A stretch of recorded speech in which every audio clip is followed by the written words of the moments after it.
Thank you. Ito naman, Mark. Bati ka, pare Mark. Binabati ko lahat ng mag-anak ko sa Nabotas, Pampanga, Mindanao, at mga katrabaho ko dati sa Qatar, at YT family. And binabati ko ang ate ko sa Saudi at ate ko nasa barko. Galing ka ng ibang bansa? Oo, before po. Palabas pa, alis-alis din Anong po. trabaho mo?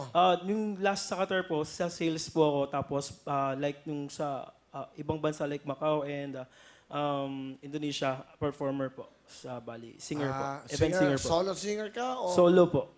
And then pianista? O -1? -1 po tayo. Pero minsan may banda po. Di ba malungkot kumakanta ka sa saan? Hotel?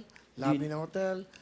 Malungkot po kasi malayo ka sa pamilya mo pero ginagawa mo lang inspirasyon sila para mas maging matatag ka at dinadaan mo yung lungkot mo sa pagkanta para mas ma-feel nila yung message ng song. Opo. Sino ang paborito mong singer? Ang idol ko si Gary Valenciano po. Talaga? Opo. Baka nanonood si Miss ano? Hello Sir Si Gary Valenciano!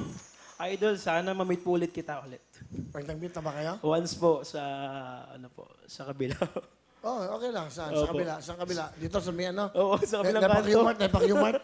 Doon sa kanto. Oo, bilang ano lang. Tapat ng Will Tower yan. Di na kadaan.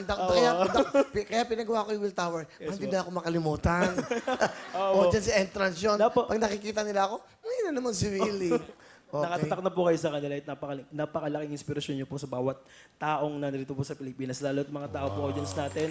Kayo, ako, to be honest po, parang Will, idol kita. Simula po nung sa kabila, sinusubaybayan kita. Dream come true tong nandito ako ngayon kasi gusto kong makatapak sa entablado, gusto kong makilala ka, at the same time, makilala sa buong mundo. Wow. Okay. Anyway, Mark, sino kasama? Pakilala mo na? Nais ko pong ipakilala ang pinakamagandang nanay sa buong mundo. Nanay Ellen, ma'am ko. Nanay Ellen, welcome. Gandang hapon po, Hil. Okay. Ano po ang message nyo kay Mark sa anak nyo? Nak, mahal na mahal kita, bunso. Lagi mong tatandaan yan. Sana yung mga pangarap mo, yan, matutupad mo lahat yan.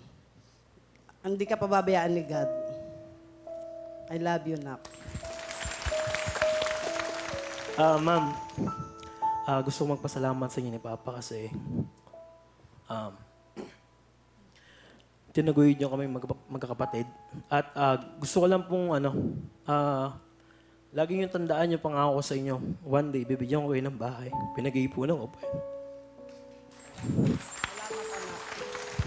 I love you.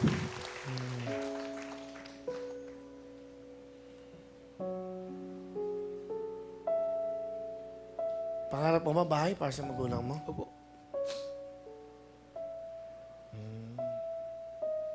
Saan ba kayo nakatira, Nay? Doon lang po kami sa isang squatter lang po sa Nabotas. Sa Nabotas po. Sa NBBN po. Magkano na ba ipon mo? If you don't mind. Malaki na ba? Konti pa lang po. Ipagtsagaan mo, di ba? Opo. Hindi, pagtsatsaga, ganun talaga. Basta, sipagan. Ilang taon ka na? 28 po. Bata ka pa. Ma-achieve mo lahat yan para sa magulang mo. Sana po. In God's grace po.